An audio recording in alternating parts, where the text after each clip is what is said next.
Mister Balach, آپ کے بیٹے کی زندگی خطرے میں ہے۔ انہیں مدر فیڈ پلانا ہوگا ورنہ ان کی جان کو خطرہ ہے، کیونکہ ڈبے کا دودھ آپ کا بچہ ہضم نہیں کر پا رہا ہے۔ کم وزن ہونے کی وجہ سے ان کے جسم کے کئی آرگنز ابھی ویک ہیں۔ ڈاکٹر نہید کی باتوں نے بلاچ کی جان نکال دی تھی۔ ڈاکٹر، یہ کیا کہہ رہی ہیں آپ؟ کچھ بھی کرے میرے بچے کو کچھ نہیں ہونا چاہیے۔ اگر میرے بچے کو کچھ ہو گیا تو میں اپنے آپ کو جان سے مار دوں گا، خودکشی کر لوں گا میں۔ صدمہ ہی ایسا تھا، وہ بہکی بہکی باتیں کر رہا تھا۔ بی جان نے آنکھوں میں آنسو بھر کے بلاچ کو دیکھا تھا۔ بیوی کو کھو جانے کے بعد اب اس کی آنکھوں میں بچے کے کھونے کا ڈر تھا، جو صرف 2 دن کا تھا۔ بہت ہی کمزور، بہت ہی کم وزن۔ پری میچور ڈیلیوری کی وجہ سے وہ چھوٹا ننھا بچہ زندگی و موت کی کشمکش میں تھا۔ ڈاکٹر نہید کی باتیں سن کر بی جان نے اپنے دل پہ ہاتھ رکھ لیا تھا۔ ایک اور صدمہ برداشت کرنے کی اب ان میں ہمت نہیں تھی۔ انہوں نے بلاچ کے تاریک چہرے کی طرف دیکھا۔ لیکن ڈاکٹر، میں ماں کے دودھ کا انتظام کیسے کروں گا؟ کیا ہسپتال میں یہ سروس نہیں ہے؟ وہ معصومیت سے ڈاکٹر سے پوچھ رہی تھی۔ ڈاکٹر ناہید کہنے لگی، آپ کی کوئی جاننے والی ہو جس کا بچہ چھوٹا ہو، 1 سال کا یا 6 مہینے کا، وہ آرام سے بچے کو مدر فیڈ کروا سکتی ہیں۔ میں آپ کی مجبوری سمجھ رہی ہوں۔ بچہ آپ کی ماں کو کھو چکا ہے۔ اتنے مجبور ہیں آپ لوگ، لیکن اس وقت بچے کی جان بچانا بہت ضروری ہے۔ آپ لوگ کوشش کریں کہ یہ انتظام جلد سے جلد ہو جائے۔ انہوں نے سب کچھ کھول کر بی جان کے سامنے رکھ دیا تھا۔ بلاچ کو لگا کہ وہ شانزا کو کھونے کے بعد اب اپنے بیٹے کو بھی کھونے والا ہے۔ اس کے بعد شاید زندگی میں کچھ نہ بچے۔ اس نے پریشانی سے اپنا سر دونوں ہاتھوں میں جکڑ لیا تھا۔ بی جان نے ایک دم ہی اس کے سر پہ ہاتھ رکھا تھا۔ میرے بچے، پریشان نہیں ہو۔ ایک میری نظر میں لڑکی ہے، وہ تمہارے بچے کو دودھ پلا سکتی ہے۔ میں ابھی بلواتی ہوں اسے۔ وہ دوڑی دوڑی باہر کھڑے ڈرائیور کے پاس گئی۔ اماں سکینہ، فوراً اپنی بیٹی کو لے کر ہسپتال پہنچو، میں تمہیں لینے آیا ہوں۔ بیگم صاحبہ کا فون آیا ہے، انہوں نے کہا ہے کہ آپ دونوں کو میں ہسپتال لے آؤں۔ اماں سکینہ ڈرائیور کی باتوں پہ حیران رہ گئی تھی۔ وہ دونوں ماں بیٹی جاگ رہی تھی۔ بریرہ کھڑکی میں بیٹھی اداس چاند کو دیکھ رہی تھی۔ اس کے اندر خالی پن تھا۔ ابھی 2 دن پہلے اس نے ایک سرکاری ہسپتال میں مردہ بچہ کو جنم دیا تھا۔ اس کی گود اور آنکھیں دونوں ہی خالی تھی۔ اماں نے اس کا کندھا ہلایا تھا۔ چل میری بچی، بیگم صاحبہ نے ہسپتال بلوایا ہے، ضرور کوئی انہونی بات ہو گئی ہوگی، تبھی تو اتنی ایمرجنسی میں آنے کو کہا ہے۔ وہ اٹھ کر چادر پہن رہی تھی، بریرہ کو بھی اٹھنے کو کہا۔ میں کہیں نہیں جا رہی اماں، میں یہیں پر ہوں، آپ جاؤ۔ وہ ذرا بھی نہ ہلی تھی۔ اماں سکینہ نے بڑے پیار سے اس کے سر پہ ہاتھ رکھا تھا۔ میری بچی، مالکوں کا حکم ماننا پڑتا ہے، دیکھ جلدی چل میرے ساتھ، ڈرائیور کہہ رہا ہے بہت ایمرجنسی ہے۔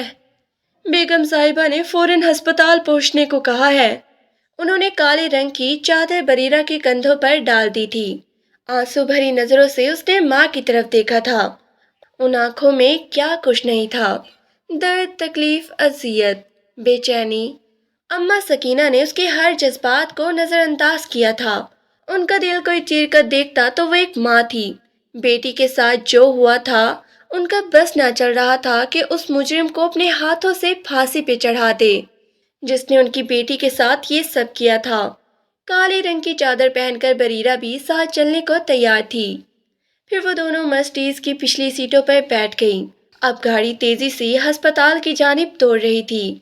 لو آگے سکینہ کی بیٹی، بی جان نے اسے دیکھتے ہی خوشی کا اظہار کیا تھا۔ ایسے لگ رہا تھا جیسے سامنے بریرہ نہیں بلکہ ان کے پوتے کی زندگی چلے آ رہی ہے۔ بے اختیاری انہوں نے اس کا ہاتھ تھام لیا تھا۔ آؤ میری بچی، ڈاکٹر کے پاس لے چلتی ہوں، وہ تمہیں سب سمجھا دے گی۔ وہ فوراً ہی اسے لے کر ڈاکٹر نہید کے پاس پہنچ گئی تھی۔ ڈاکٹر نہید نے اس کم عمر خوبصورت لڑکی کو دیکھا تھا، جس نے کالے رنگ کی چادر سے اپنا چہرہ چھپا رکھا تھا۔ یہ لڑکی کیا میرڈ ہے؟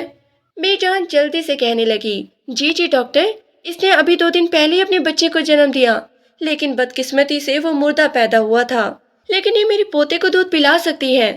اگر یہ خوشی سے اسے دودھ پلانا چاہے تو میرے پوتے کی زندگی کا سوال ہے۔ بریرہ، دیکھو بیٹا، انکار نہ کرنا۔ بی جان نے اچانک اس کے سامنے ہاتھ جوڑ دیے تھے۔ بریرہ پھٹی پھٹی آنکھوں سے انہیں دیکھ رہی تھی، پھر ایک دم ہی ان کے ہاتھ پکڑ لیے۔ بی جان کا بہت بڑا احسان تھا اس وقت جب وہ دونوں ماں بیٹیاں در بدر کی ٹھوکریں کھا رہی تھی، 2 دن سے بھوکی پیاسی شہر کی سڑکوں پر گھوم رہی تھی۔ انہوں نے اسے پناہ دی تھی، سہارا دیا تھا، ایسے میں وہ کیسے انکار کرتی؟ جی ڈاکٹر صاحبہ، میں اپنی مرضی اور خوشی سے اس بچے کو فیڈ کرواؤں گی، آپ بس کسی طرح بھی جان کے پوتے کی زندگی بچا لیں۔ اس نے ڈاکٹر کے سامنے دونوں ہاتھ جوڑ دیے تھے۔ ڈاکٹر نہید کی آنکھیں بھی خوشی سے چمکنے لگی، اسے اس کم عمر لڑکی کو دیکھ کر حیرت ہو رہی تھی۔ پھر وہ انہیں نرسری میں لے گئی تھی۔ نرس نے اسے مکمل طور پر سمجھا دیا تھا کہ بچے کو وقفے وقفے سے ہر 2 گھنٹے بعد فیڈ کروانا ہے۔ پھر اس کے ہاتھ کپ کپانے لگے، اپنے مردہ بچے کو 2 دن پہلے دفنایا تھا، لیکن خدا نے جیسے ایک نئی آزمائش، ایک نئی زندگی اس کے ہاتھوں میں رکھ دی تھی۔ اس نے بسم اللہ پڑھ کر اس بچے کو اپنی چھاتی سے لگا لیا تھا۔ ننھا، کمزور لیکن بے تحاشا خوبصورت بچہ، بڑی بڑی سنہری آنکھیں لیے بریرہ کے وجود میں اپنی ممتا تلاش کر رہا تھا۔ وہ اس کے سینے سے ماں کی خوشبو محسوس کرتا، اس کی چھاتیوں کو اپنے منہ تک لے جانے میں کامیاب ہو گیا تھا، اور اب بڑی آہستہ آہستہ نرمی سے تو قطرہ قطرہ دودھ اپنے اندر اتار رہا تھا۔ نرس مسکرا کر کہنے لگی، شکر ہے بچے کے منہ نے دودھ کو چھو لیا ہے، ورنہ اکثر بچے انکار بھی کر دیتے ہیں۔ آپ بڑی خوش قسمت ہے، خدا آپ سے راضی ہوگا کیونکہ آپ ایک نیک کام کر رہی ہیں۔ بریرہ کی آنکھوں میں آنسو آ گئے تھے، خود بی جان بھی رو رہی تھی، انہیں دونوں کندھوں سے پکڑ لیا تھا۔ کیا ہوا؟ میرے بچے کی طبیعت تو ٹھیک ہے نا؟ وہ ٹھیک تو ہو جائے گا نا؟ وہ عورت آ گئی ہے جو اسے مدر فیڈ کروائے گی؟ ہاں ہاں میرے بچے، بریرہ اسے دودھ پلا رہی ہے، ٹھیک ہو جائے گا وہ، خدا پہ بھروسہ رکھو۔ بی جان نے اسے اپنے سینے سے لگا لیا تھا، وہ پھوٹ پھوٹ کے رو پڑا۔ اس کی ہنستی کھیلتی زندگی لمحہ بھر میں برباد ہو گئی تھی۔ ایک ہفتہ پہلے وہ کتنا خوش تھے، کتنی بڑی پارٹی رکھی تھی، وہ بھی بی بی شاور کی۔ شانزے کی ڈیلیوری میں ابھی 1 مہینہ باقی تھا، لیکن اچانک ہونے والا بی پی ہائی جو جان لیوا ثابت ہوا تھا۔ سب کچھ نارمل چل رہا تھا، لیکن اچانک ہی ڈاکٹر نے بری خبر سنائی تھی، آپ کی مسز کا بی پی ہائی ہو گیا ہے، بی پی آپریشن کرنا پڑے گا، ان کاغذات پر سائن کر دے۔ ڈاکٹر ناہید ان کی فیملی ڈاکٹر تھی، وہ بڑی پریشان لگ رہی تھی، یہ کیس بالکل ہی پیچیدہ ہو گیا تھا، کسی طرح بھی پیشنٹ کا بی پی کنٹرول ہی نہیں ہو رہا تھا۔ پھر آپریشن تو ہو گیا، بچہ بھی پیدا ہوا، لیکن وقت سے پہلے۔ سب بہت ہی خوش تھے، مبارکباد دے رہے تھے، لیکن بلاش کی نگاہیں شیشے کے اس پار بیڈ پر لیٹی شانزہ پر تھی، جو اکھڑی اکھڑی سی سانسیں لے رہی تھی۔ ڈاکٹر نہید نے اسے اکیلے میں بلایا تھا۔ آپ کی مسز کی حالت ٹھیک نہیں ہے، انہیں آئی سی یو میں منتقل کرنا ہوگا۔ بلاش کی جان نکل گئی تھی، تھوڑی ہی دیر بعد اسے آئی سی یو میں لے جا رہے تھے، اچانک ہی اس کا دم گھٹنے لگا تھا، سانس لینے میں دشواری ہو رہی تھی۔ اس نے تو ابھی تک اپنے بچے کو دیکھا بھی نہیں تھا، اسے شانزہ کی زندگی کی فکر تھی۔ وہ بی جان کے سامنے پھوٹ پھوٹ کر رو پڑا، اس کی حالت ٹھیک نہیں ہے بی جان، کیا وہ مجھے چھوڑ کر تو نہیں چلی جائے گی؟ میں اس کے بغیر 1 منٹ بھی زندہ نہیں رہوں گا، میں بھی مر جاؤں گا، اس کے پاس چلے جاؤں گا۔ وہ ایسے ہی بہکی بہکی باتیں کر رہا تھا۔ پھر 3 گھنٹوں کی جدوجہد کے باوجود بھی ڈاکٹرز اپنے تمام کوششوں میں ناکام کر رہے تھے۔ وہ جوان سالہ لڑکی ایک بچے کو جنم دے کر اپنی زندگی سے روٹھ گئی تھی، اور بلاج خانزادہ ہاؤس پر قیامت گزر گئی تھی۔ سب لوگ رو رہے تھے، صدمے میں تھے، لیکن بلاش کے لیے ابھی اور آزمائش تھی۔ جب ڈاکٹر نے آ کر بتایا تھا کہ آپ کے بچے کو بھی آئی سی یو میں شفٹ کر رہے ہیں، ان کی حالت ٹھیک نہیں ہے۔ پھر شام کو ہی ڈاکٹر ناہید نے انہیں بتایا تھا کہ بچے کو مدر فیڈ کروانا لازمی ہے، ورنہ اس کی زندگی خطرے میں ہے۔ بی جان اس لڑکی کی احسان مند تھی جو اپنی چھاتیوں سے اس بچے کے اندر زندگی منتقل کر رہی تھی۔ وہ محبت بھری نظروں سے بریرہ کو دیکھ رہی تھی۔